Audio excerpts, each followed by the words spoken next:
On my never-ending love of trying to find more deep cuts on icebergs, I thought that this would be a superb opportunity to talk about Don Bluth once again, having a good old excuse to re-watch some of his films, and as well learning about some lost media topics that I had never previously known about. It's been a little while since I've last been really excited to research a video, so I hope you lot enjoy as to what I was able to dig up. Also, I'm only going to talk about projects that Don Bluth either had a tie or was directly connected to. So I won't talk about the Land Before Time's Journey of the Brave deleted scene, or the redone animation of All Dogs Go to Heaven 2. Putting that aside altogether, I was just able to find enough topics to make up about 6 levels. At least every single one of his completed movies are represented on this list, having some form of missing media in one way or another, as well as every single unmade movie and a few obscure topics here or there as well on this list. Before we start, I want to give a little shout out to Shigumi from the Media Busters for helping me out on this video. I've really wanted to do a Don Bluth video for a long time, but it was actually Shumi who said that this video needed to be done as an iceberg. We spent a whole evening digging up all sorts of Don Bluth stuff,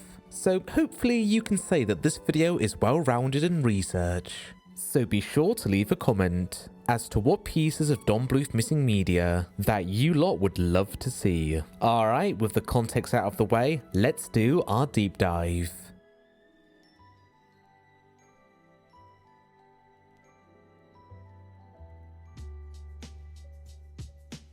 Easily the most famous piece of missing media related to Don Bluth's library of work are the deleted scenes from The Land Before Time, just shortly before the movie's big premiere. About between 11 to 13 minutes worth of finished animation was removed. Some of the cuts were more about tightening up the film and just reorganizing a couple of scenes, most notably prolonging the reveal of the Great Valley, not being properly revealed, at least not until by the movie's end. But perhaps most infamously, a majority of the cuts were all about removing the fearsome shots of the Sharptooth, all in an attempt to make those scenes slightly less scary. The Lost Media Wiki is very in-depth about the cuts, so if you really want to know more, then I would certainly recommend giving the article a full in-depth read. And I also made my own lengthy video about the topic some years ago, so be sure to check that out if you want something a little bit more comprehensible from me. Anyway, when the movie was cut, according to the directors Don Bluth and Gary Goldman, they didn't go out of their way to save or salvage the original negatives when they were cut. However, some of the deleted scenes did appear on supplementary material, such as the trailer and some of the commercials, so surely there was a dupe copy that was sent out for marketing, and who knows where those copies still are. So I'm still cautiously optimistic that while the original negatives probably don't exist anymore, at least a dupe print or a work print still does.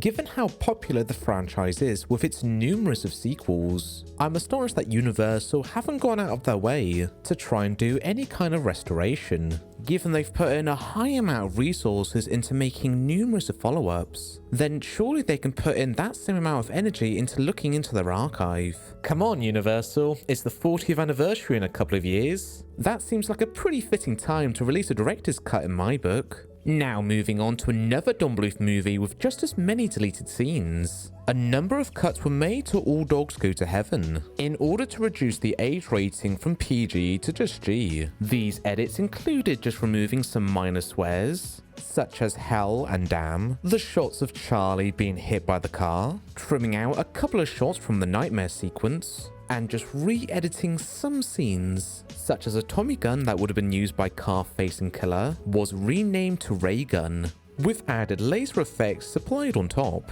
to somewhat soften the presence of the weapon, a fictional ray gun being used in a movie that's set in 1939. Yep, that certainly seems plausible to me. On a small side note, did you know that Don Bluth is a very religious man, and he briefly put his career on pause to follow his religious ambitions? Despite being so spiritual, he was still able to make some really dark stuff like All Dogs. Makes me laugh, honestly. According to the movie's co-director Gary Goldman, the distribution company Goldcrest Films didn't save a lot of the movie's original artwork, with the majority of it being thrown away in a UK dump, citing that it would have been far too expensive to store the artwork. As a result, not as many animation cells from All Dogs Go to Heaven exist today.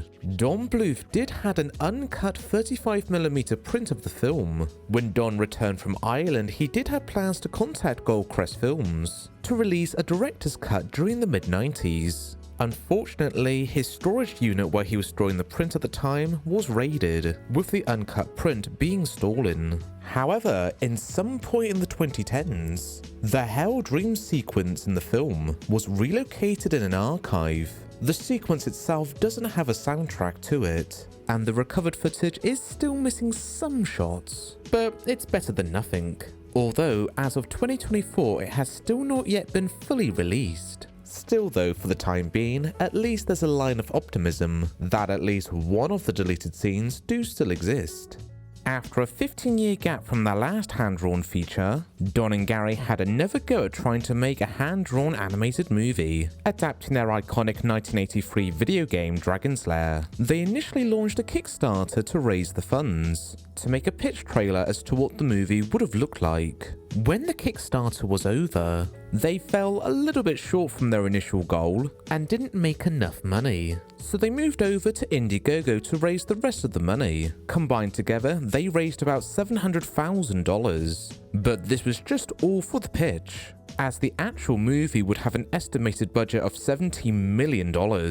The final presentation just had under 5 minutes of animation. The pitch was presented to a couple of studios, but Don and Gary struggled to find a movie deal. However, they were finally able to strike up a licensing deal with Netflix, but to turn the movie into a live-action feature, with Ryan Reynolds set to play Dirk the Daring. As of 2024, the movie is still apparently being developed at Netflix. When the Netflix deal was first announced, a lot of the long-term Don Bluth fans were really disappointed, as a live-action feature wasn't exactly what Don and Gary had promised, hyping the project up to be the return of traditionally animated hand-drawn movies in America. The live-action movie still might be good, but it's just a bit disappointing that we won't see Don and Gary's original vision for the film anymore. The pitch trailer that was made on the crowdfunding sites were sent out to the users who backed the project. But if you weren't one of the original backers, then it was a little bit difficult to get a hold of the original pitch. But that was until in early 2024, YouTube user Bailey Vicente uploaded the full pitch online, giving us a look as to what the original Dragon's Lair movie could have looked like. And I've got to say, looking at the original concept art, it would have definitely been unlike any previous Don Bluth movie. In 1984, the Bluth team began pre-production on their adaptation of the fairy tale Beauty and the Beast, with Columbian Pictures lined up to distribute the film. However, development on the movie stagnated due to lack of financial funds. In 1986, Disney had announced plans for making their own version of Beauty and the Beast. This discouraged the Bluth team, and eventually their version of Beauty and the Beast was cancelled. There's some online rumours that apparently there were some scenes that were animated, but I couldn't back any of these up with a viable reference. Oh well, maybe there might still be some storyboards or even a fully completed script, somewhere out there in the Don Bluth archive. In 1972, the film rights to the book Mrs. Frisby and the Raps of NIMH were offered to Walt Disney Studios as a potential future movie, but Disney turned down the rights. After Don Bluth had completed his duties on Pete's Dragon, Bluth was approached by Ken Anderson, who gave Bluth the NIMH book. He highly encouraged Don Bluth to pursue Disney to make it into an actual movie. Don arranged a meeting with Wolfgang Reitherman, who was one of the famous 9 Old Men. However, he turned down Bluth's proposal, citing that Disney didn't need any more mice stories, as they already had Mickey Mouse and the recently completed film The Rescuers. Later on, Bluth, sharing the book with other Disney employees, convinced them to head out of Disney to format their own animation studio, and the first movie that this new group would make would be The Secret of NIMH. So pretty much Bluth and his ragtag team left Disney to specifically make The Secret of NIMH, which, as we all know, took Bluth on a wild adventure of his filmmaking career.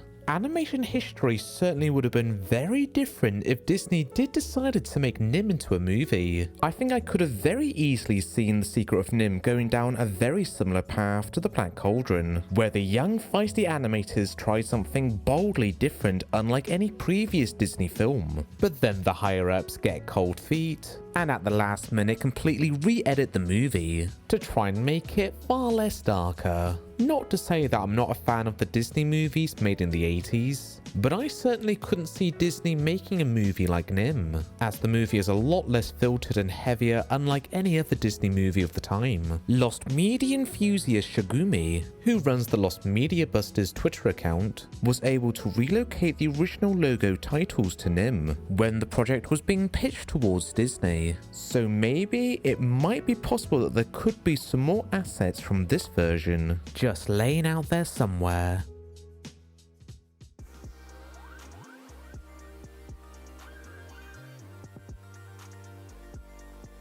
In the late 70s, Bluth, alongside a small team of Disney animators, began development of independently making their own short animated movie, with the project literally starting in Don Bluth's garage.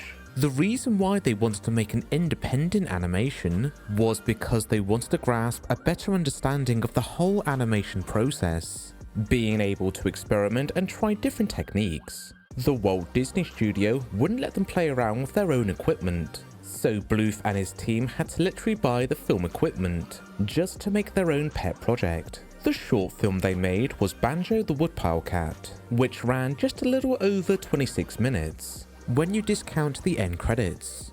It was during the making of this film that Bluth and his team realised that Disney were taking unneeded shortcuts, such as it didn't cost any more to give the mices and rescuers white highlight in their eyes. As we all know, Banjo was the beginning of Bluth and his animators parting from Disney. Banjo wasn't always planned to be a short film. In its very early development, it was planned to turn Banjo the Woodpile Cat into a feature film, to give it a much more grittier and darker tone, and as well featuring a villain called Rocco, where elements of the character would be recycled for Warranteen Rat, and as well carved face from All Dogs Go to Heaven. There would have also been a helpful termite that would have rescued Banjo from a group of kids. The climax would have had Crazy Legs fighting against Rocco, in a similar essence that wasn't too dissimilar to the Jungle Book, between Baloo and Shere Khan. However, the creative team decided that the movie should be kept as a short film, as they felt like that all these elements acted as filler, and overall didn't contribute to the actual plot. Deleted scenes from An American Tail. Okay, so this one is a little bit of a red herring with its title. From what I can understand, I don't think there are any proper deleted scenes from the movie, but rather when the movie was being storyboarded and scripted, there were several scenes that were dropped for being too lengthy and had to be reworked to be much more shorter for the final film. So none of the cut content ever did get animated, but they likely still exist in a rough storyboard form. However, what the scenes are, I'm not too sure. There isn't a comprehensible list like All Dogs or Land Before Time. The early versions of the story of the film are semi-available, in the form of McDonald storybooks that were released at the same time as the movie. Being based on an earlier version of the film, the picture books do differ ever so slightly.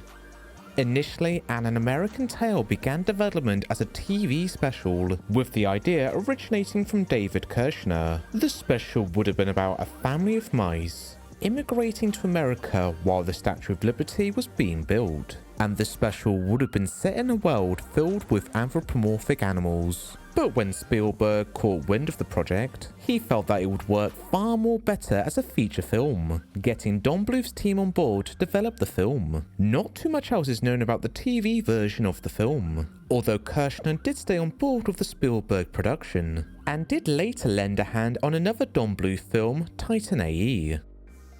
The song and music to Don Bluth's Thumbelina was composed by Barry Manilow. He was initially signed on to do 3 Don Bluth movies, with Thumbelina being his first, but the only other movie he did for Don Bluth was The Pebble and Penguin. Thumbelina became notable as being the first animated movie to win a Razzie Award, that being the track Marry the Mole for Worst Original Song. Take my advice, I'll bring the rice. Dearie, marry the mole. Marry the mole. Now, to give due credit, there are still some really good songs in there, like the love song Let Me Be Your Wings. It's easily up there with other Disney love ballads, Beauty and the Beast and A Whole New World. You will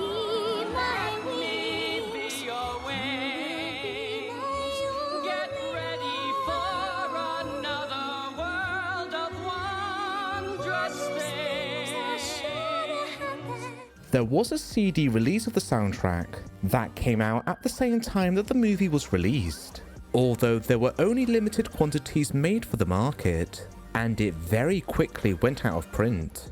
It used to go for high prices on the secondary market, typically ranging well over $100, but today the price has steadily calmed down, now being typically sold for $30. It's still not cheap, and a bit steep for the average consumer, but if you're a die-hard fan for the movie, then it's not too out of reach, and the music is readily available online, so the actual content is not inaccessible.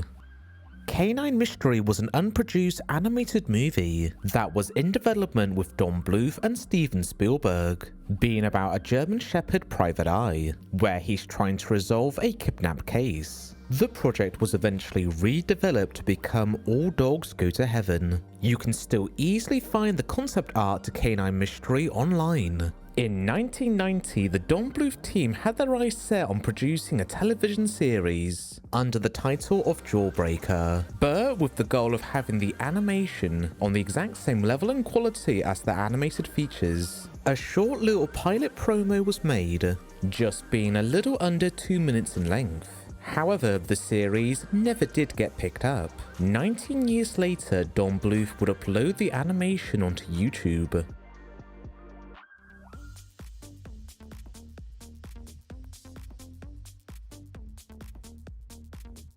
In the early development for Rock-a-Doodle, Goldie, the love interest for the film, was initially going to take on a design not too dissimilar to Jessica Rabbit, having a little bit more skin on show, complete with a sparkly dress as one of her costumes. But at the last minute, a selection of her scenes were somewhat censored by placing a fur coat on top of her. However, the effect left a lot to be desired, as some of the frames you can see her coat struggling to keep up with her movements, although Goldie's uncensored design can still be seen in the film's original trailer.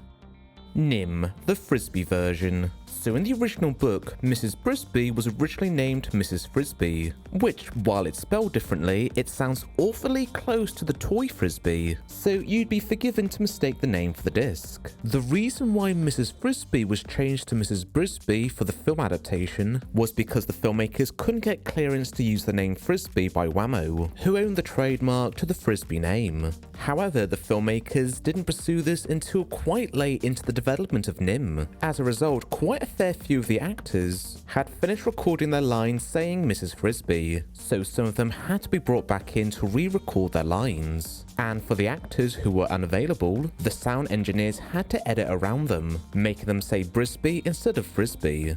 However, this somewhat inadvertently created a new copyright to the name, causing a little bit of legal trouble for the sequel Timmy to the Rescue, as Mrs. Brisbee in the film is only referred to as Mrs. B, although they still refer to the family's last name Brisbee, but they specifically just don't call Mrs. B Mrs. Brisbee. I don't know, it's a little bit of an odd circumstance, isn't it? At some point during the development of Banjo the Woodpile Cat, it was conceived to turn the short film into a Christmas special, having the special open up with a live action scene with Sparky Marcus, the young boy who plays Banjo, meeting Santa Claus. However, the Christmas aspect of the film was dropped when it was felt that it was being artificially added. There are still some aspects that were retained from the Christmas special idea, such as setting the film during winter, hence the snow, and having Crazy Legs dressing up as Santa Claus for one of the musical numbers. In the video game Dragon's Lair 2 Time Warp, it was conceived that there would be a level on board a pirate ship. However, during the development, the crew lost their miniature model of the pirate ship, which was something that they really needed for reference of the animated sequence. Because of this, it was ultimately decided to not include the sequence. On later home consoles of the game, the storyboards were included as an extra feature. So here's an entry that's recently become quite trendy, the Don Bluth version of Ice Age. However, on how exactly this version would have differed from the more famous Blue Sky film is a little bit murky, as we don't even know what the original plot was. From what's understood, Bill Mechanics, who wrote the original draft to Ice Age in the late 90s, approached Don and Gary to potentially make the film at Fox Animation, but the project was eventually brought over to Blue Sky Studios. A common misconception as to why Blue Sky got their hands on the Ice Age project was due to the closure of Fox Animation after the bombing of Titan AE. However, the termination of Fox Animation happened in the year 2000, and Blue Sky began development on Ice Age in 1998, 2 years earlier. So of course that bit of logic doesn't exactly line up. As of right now, it's unconfirmed if there truly is a Don Bluth version to Ice Age, or if it was just one of those movie ideas that just never got off the ground under Bluth's wing.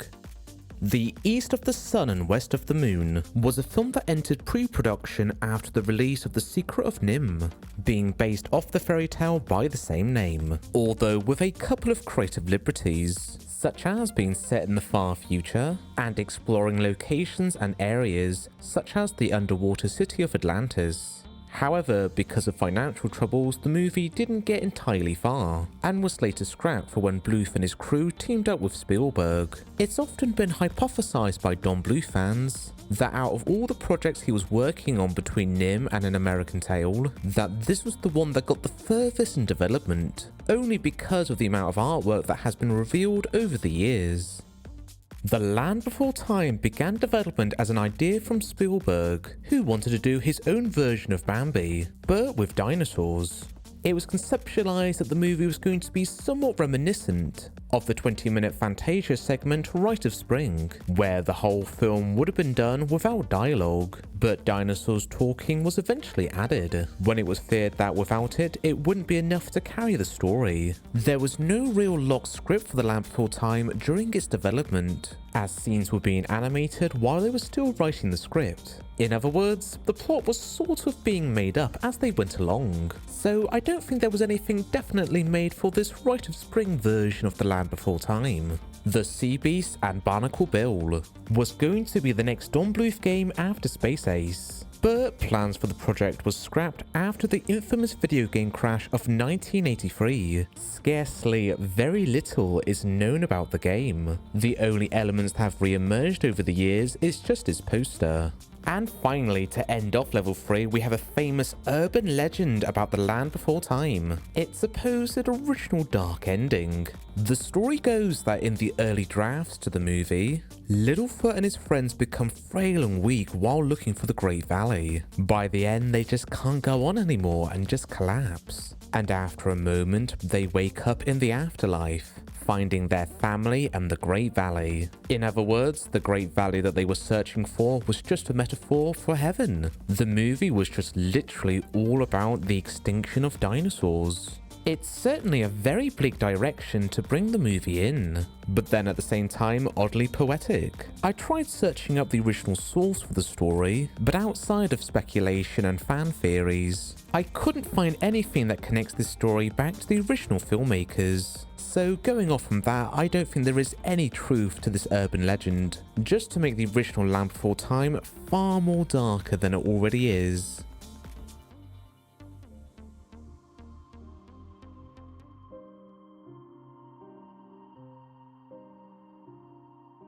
During the early development for Thumbelina, the original screenplay was written by Carolyn Pearson. She was given about 9 months to complete the script. 8 months in, she handed in her final draft. And Bluth wasn't too impressed with the script that he had been given. He felt that there were elements that were missing from the story, and noted that the fairy prince Cornelius was a bit of a wimp, and the main character, Thumbelina, was too pitiful on herself. Bluth gave Pearson about a month to correct these issues. However, by the end of it all, Pearson was quite firm on her final script. Bluth, now being left with an imperfect story, took it upon himself to completely rewrite the script. However, with 400 employees that needed to get to work, Don only had about a week to write the whole movie. It's astonishing the amount that Don Bluth was able to achieve during that time, while the movie has gone on to earn itself a cult status over the years. There's no denying that Thumbelina is a very flawed movie, so I'm kind of intrigued that if this script was the better one out of the two, then what was the original Pearson script like? I hope that draft does still exist out there somewhere, as it would be a very interesting read.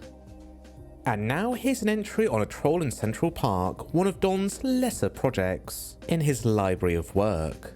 Oh, Please tell me your name. Rosie. Rosie, did you hear? Rosie. Yeah, the dialogue is quite riveting, isn't it? To date, it's the lowest grossing Don Bluth movie at the box office, only grossing $71,000. But it's not the movie that's lost Don the most amount of money. That title goes towards Titan AE, which lost about $55 million. Or $100 million if we count on board the marketing for the film. So, you know, it could have been far worse. Also that same year, just a couple of months earlier, Disney released The Lion King, just to give you an idea as to what competition this movie was up against. Today, Don has largely distanced himself from this movie. And to stop going on about its shortcomings, let's move on to our main topic. Originally, Stanley the Troll was going to be voiced by comedian Buddy Hackett. He's probably best remembered today for his various Disney roles, such as his character in The Love Bug, and voicing Scuttle in the Little Mermaid franchise. Whoa, what a swim! And King Lord would have been voiced by Robert Morley, a British actor who was typecast throughout his career of playing roles as a pompous English gentleman. He passed away 2 years before the movie was released, so if his dialogue was retained then it probably would have made it his final role. But in the end, King Lord was recast, and instead played by Charles Nelson Riley, who previously played Killer in All Dogs Go to Heaven. So we can finish him. Oh, remember? Oh, you mean that surprise? Hello. And Dom DeLuise would come in to re-voice Stanley. This would be the final completed Don Bluth movie that he would be involved with. Say what you will about the final movie of A Troll in Central Park, but there's no denying, Dom DeLuise goes pretty bloody hard on the songs. We could live in a world that's bright and shiny, oh, and absolutely green. It's unknown where the original Stanley and King Lord lines are today. During the 80s, there were discussions to expand Banjo the Woodpile Cat into a multi-medium franchise, such as producing merchandise, newspaper panels, and a sequel nonetheless. The treatment was written back in 1982, given the title Banjo Meets the King of the Goblins. The Don Bluth team was still anticipating ongoing projects with Banjo as late as 1986. However, after the year had ended, there were no more new updates on the development. To this day, it's still unknown as to what the plot would have been for the sequel. The title of King of the Goblins sort of implies that it was going to feature the fanciful creatures, which I think it's a little bit of an odd direction to put the sequel in, as the original Banjo is a fairly grounded story, with not much in the way of fanciful things. Oh well, maybe it might have been a worthy follow-up, who knows? You can't review something that doesn't exist. The Pebble and the Penguin was the final movie that Don Bluth made at his Irish studio. At this point, his company was in very dire straits, as his last 4 movies didn't do very financially well. Several years earlier, Don Bluth and Gary Goldman teamed up with a Hong Kong company, Media Assets, who aided with the financing on several Don Bluth movies. But by Pebble and the Penguin, they got more and more heavily involved, which increasingly made it difficult for Don and Gary to make a movie that they were truly satisfied with. What made development even worse for the movie was the film's distributor, MGM, demanding drastic last-minute changes, such as removing characters, scenes, and re-recording a lot of the dialogue. Production had to reach out for additional help to complete the animation on time. A Hungarian animation studio, Reflux Limited, aided in the final touch-ups. But the animation wasn't flawless, as there are some moments, most notably in crowd shots, where the penguins are pretty much frozen in place, and the film does somewhat recycle its own animation, but this mostly happens by the end. Don and Gary knew that they were making a flawed movie and were frustrated that they couldn't do anything about it. For the final film, they had their names removed off the credits. Out of all the movies that were made at that Irish studio during the 90s, I find The Pebble and the Penguin to be one of their better films. I wouldn't go as far as to say that it's one of the best movies in the Don Bluth library, but considering all the production hiccups, it's surprising that the movie is as solid as it is. In terms of its cut content shortly before its release, they've never received any kind of home media release, and there's very little information as to what the cut content was, which I found to be quite surprising, as while other Don Bluth movies with lost deleted scenes, like Land Before Time and All Dogs Go to Heaven, we've at least got small fragments from those missing scenes. But with Penguin, I couldn't even tell you what one of the cutscenes are, or at least how many cuts were made. There used to be a fan site called the Pebble and Penguin Museum, which is sadly no longer up. The user of the site was a very big fan of the movie and documented their Pebble and Penguin collection. This included many original pieces of artwork from the film. They had obtained production material from one of the cutscenes. This was a short sequence from an elderly penguin couple that would have been placed just before the opening credits. Hopefully one day some more clarity can be brought forward about the deleted scenes from the movie, or better yet, the actual scenes are found. Just shortly before the release of 1991's Rock-a-Doodle, the animators had to go back in just to make some small readjustments to give the movie a G instead of a PG rating, such as in the Kiss and Cue musical number, the wine that Rock-a-Doodle would have drank was recolored. According to a couple of sites, it was meant to look like soda, but I always thought it was recolored to look like milk, and adding filter effects in the Grand Duke's owl's breath to make him appear slightly less fearsome for younger audiences. The movie does have one proper deleted scene, where the Grand Duke of Owls is about to cook a live skunk into a pie. This sequence is somewhat available online, as animator G. Morrell did upload it onto their Vimeo account, but only as a video cam recording off a television monitor. This is the vast majority of how our uploads are presented. The Little Blue Whale was an unproduced hand-drawn movie that was conceptualized at Bluth's Irish studio between the late 80s and early 90s. The plot would have been about a young girl, where herself and her animal friends try and help and aid a baby blue whale, who's currently being pursued and hunted by whalers. This movie was potentially lined up to be made after Rock-a-Doodle, as Don Bluth's company had a free picture deal with Goldcrest Films. Little Blue Whale would have been the third film in this contract. The first film in this partnership was All Dogs Go to Heaven. When that movie didn't do financially well, Goldcrest Film decided to subsequently end their contract early with Rock-a-Doodle, leaving Little Blue Whale lost in the mix. This is certainly quite high up on my list of Don Bluth movies that I would have loved to have seen, as the illustrations are certainly quite something, and we'll soon see further on in the iceberg that this wasn't the final whale project that Don Bluth and Gary Goldman were involved with. Satyrday was a planned animated movie by Don Bluth and Gary Goldman, conceived in 1983, shortly after the release of The Secret of NIMH. The movie would have been based off the Stephen Boyle's novel by the same name. The movie would have been about a young boy and a Greek creature known as a satyr. They team up to stop an evil owl who rules the world of the darkness. The owl's scheme is to steal the moon and destroy the sun. Just like the Beauty and the Beast movie, a lot of the early Don and Gary movies that were in development after The Secret of NIMH didn't get off the ground due to money issues, and quietly faded away after the Don Bluth team were under Spielberg's wing.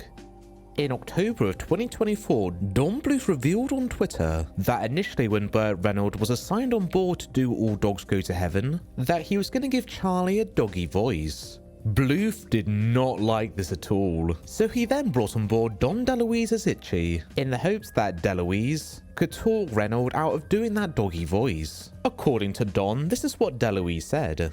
"What the hell is that? You're embarrassing me. Just be Bert. The audience love Bert." And that was the voice we got in the final film. Well, you know how it is. I got a business to run. There were quite a fair few comments asking Bluth if the audio does still exist. But unfortunately, Bluth replied saying that the audio is now lost to time.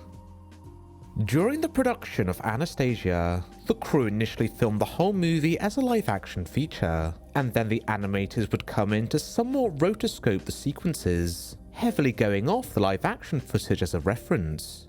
Not too dissimilar from what the Disney studio did with a lot of their early princess titles. Very little of the live action footage for Anastasia has ever been shown, only as little snippets in the behind the scenes material.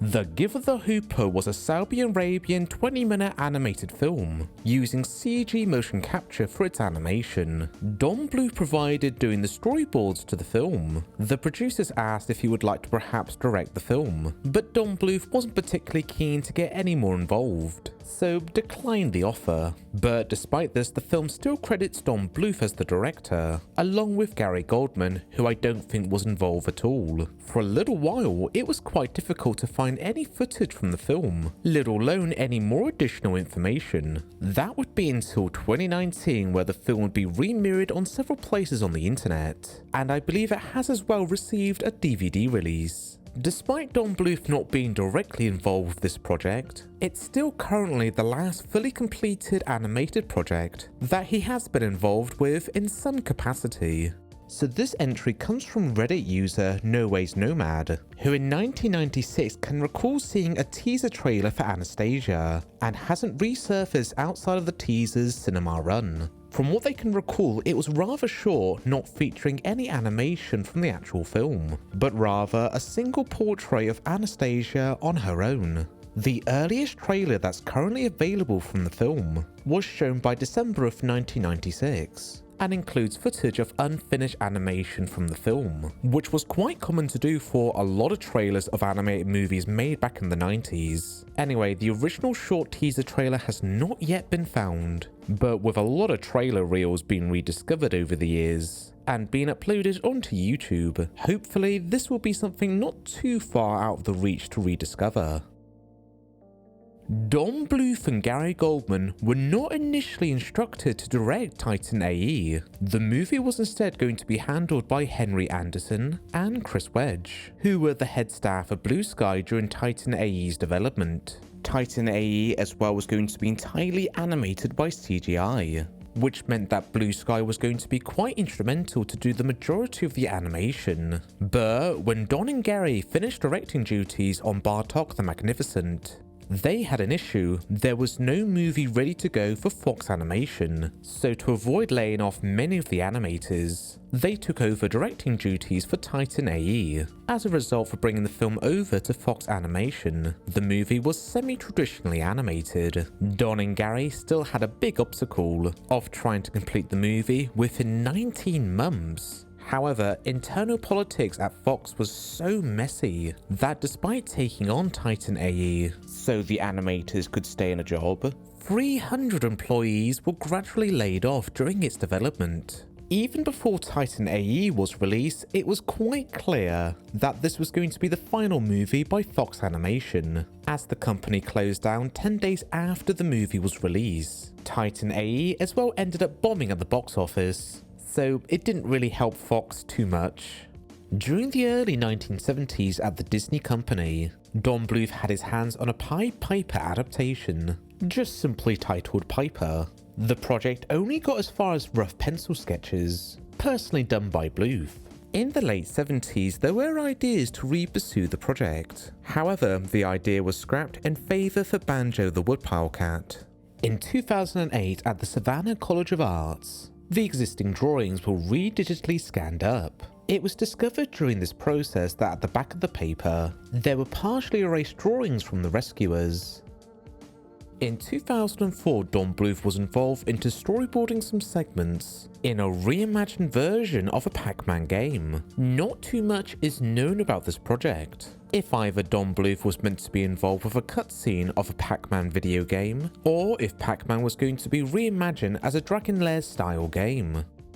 The Velveteen Rabbit was an unproduced Don Bluth movie that was in development during the late 1980s. It would have been based off the 1922 book by the same name. The plot would have been about the toy Velveteen Rabbit, who finds out that a toy can become real, just as long as they're loved enough by a child. So he quickly becomes a little boy's favourite toy. Along the story, he meets some real rabbits, and feels left out that he can't hop like they can. As well, early in the story, there's a little bit of theming of classic toys versus modern toys. The climax of the story is quite dark. Near towards the end, the little boy comes down with scarlet fever. As a way to disinfect the house, it's planned to burn all of the kids' toys. That includes the Velveteen Rabbit. So the overall story is kind of a combination of Pinocchio, Toy Story, and Winnie the Pooh. I could certainly imagine that with Don Bluth's touch that the ending could have really gone hard. While the movie was, of course, never made, you can still see several bits of concept art online. In 1998, there was a direct-to-video sequel to The Secret of NIMH. Neither Don Bluth or Gary Goldman had any involvement with the follow-up. And despite there being an actual book sequel to NIMH, the direct-to-video movie ignores it entirely, and very much does its own thing. Over the years, it's been frequently referred to as one of the worst, or if not then the worst, sequel to a Don Bluth film. In 2021 at GalaxyCon Q&A section, Don Bluth revealed that if he had the opportunity then he would love to do his own sequel to NIMH. He didn't clarify if he would either just adapt the sequel book, or just entirely do his own original story.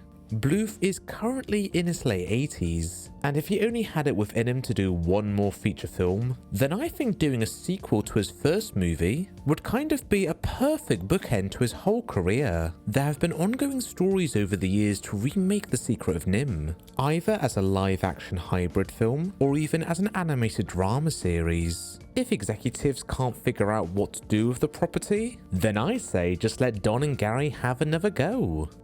And I don't know how to make it happen, but I would love to do the sequel to NIMH. Someone went out there and did one, but it wasn't right. It wasn't the right one. And so, but one of the studios in town has the rights right now, and I should just go running over and say, look, let me do it. Here's a treatment of what I think it should do. Yeah, I'd love to do that again because I know those characters very well. And finally, for level 5, we have Don's biggest misfire on the internet. So as we all know, in 2015, Don and Gary launched a Kickstarter to make a teaser for a Dragon Slayer movie. However, the original promotional video that they had up on the site wasn't exactly very good. The video starts with a son and dad going on about Dragon Slayer on how it should be a movie. The dad then goes off to find Don and Gary and suggests to them to do a Kickstarter for the movie. We then have a little montage of a theatre production of The Wizard of Oz finding and raising the cash. And this all is pretty disconnected to the actual Dragon Slayer. Why do we have all of these random people and iconology that has nothing to do with the game? Imagine if you were somebody who didn't know what Dragon Slayer was. Or Don and Gary, you'd just be really confused. The video doesn't go out of its way to explain any of these aspects. And if you are somebody who knows Dragon Lair and Don and Gary's work, then you don't really want any of these gags or sketches. Just serving up what Don and Gary have done since Titan AE would have been a bit more palatable. But I think the biggest misfire that the video didn't do is explaining that the money that's been raised on Kickstarter is just purely for a presentation reel to get interested financiers to fund the full budget. The original Kickstarter didn't meet its goal, and rewatching this video, I can kind of see why. Don and Gary are great with their movies, but it's evident that they're quite out of touch with the online community. Thankfully, after Don Bluth did a collab video with the Nostalgia Critic, it went a long way to resuscitate the project on their Indiegogo page. It took me a little while to try and re-find the original Kickstarter trailer. I did eventually find it on YouTube, and it has a really low view count. If you haven't seen this original promotional video, then let me be honest, you're not missing too much.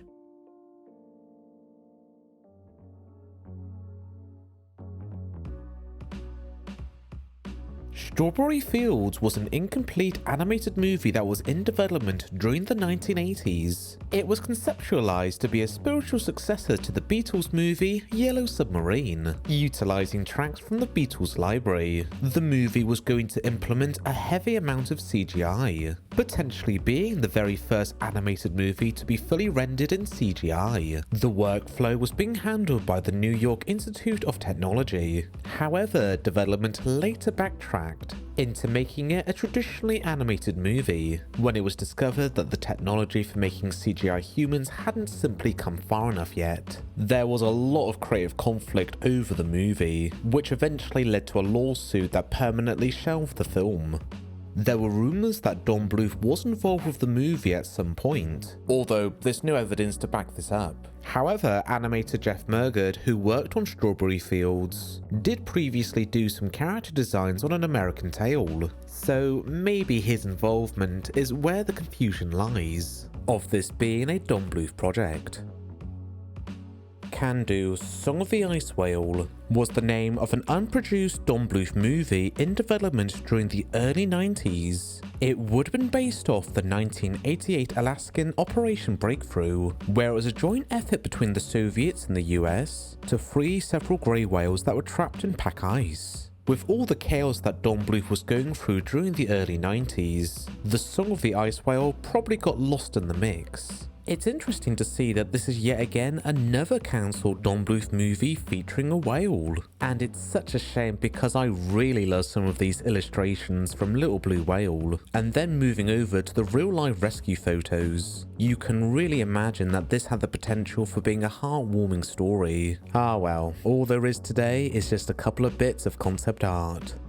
The Magic Pencils was an unfinished short film where it would have included the actor of Dom DeLuise. The project was likely cancelled after the release of The Pebble and the Penguin. Only 2 pieces of the conceptual artwork have re-emerged online.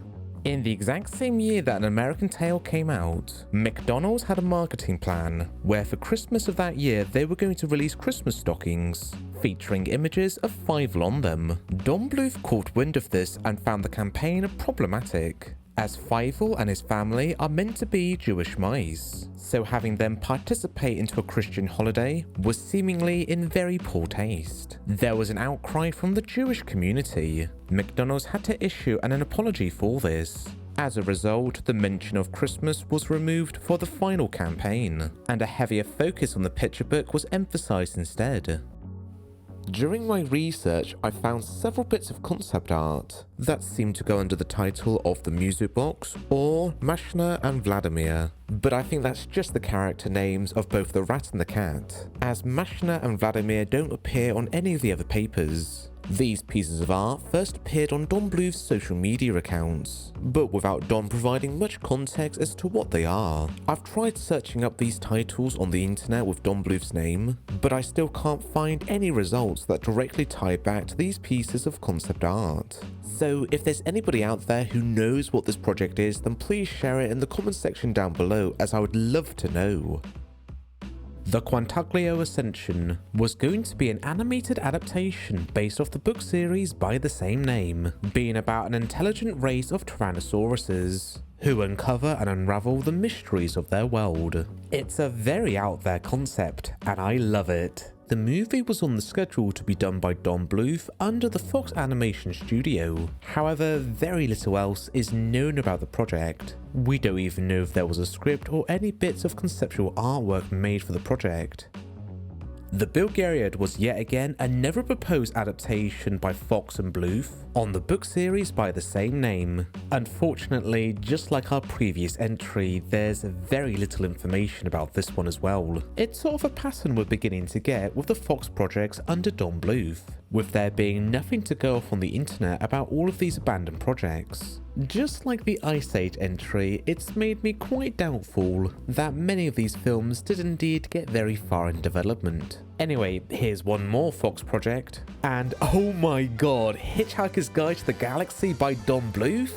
For those of you who don't know, Hitchhiker's Guide to the Galaxy is one of the biggest sci-fi franchises that's ever come out of the UK. It's pretty bloody funny. It's like a sci-fi equivalent of Monty Python. Highly recommend checking out either the books or the various adaptations. I would love to so dearly know what Don Bluth could have done with the property, as it seems like a very odd, but at the same time a very unique combination. But just like all the other Fox projects, there's little to no information on the internet. Although Disney bought the film rights in 1998, so the project probably didn't stay at Fox for too long. This was going to be my final deep cut choice for a while, but there was one more that caught my eye. Shortly after his job on Sleeping Beauty, and long before his intense training at Walt Disney Studios, Bluth went into a missionary mission to South America, all part of his religious background. During his time there, he put on several stage performances, most notably Peter Pan and The Wizard of Oz, although he had to adapt both stories completely from scratch. So he wrote his own scripts, and as well composed original music and songs for both productions. A real testament on how work-focused, versatile and talented Don Bluth really was. Today, there are no visual representations of what these productions would have looked like, since the vast majority of stage shows never get recorded, and this being a performance that happened back in the 1960s, Bluth's own rendition of Peter Pan and The Wizard of Oz may very well be lost forever.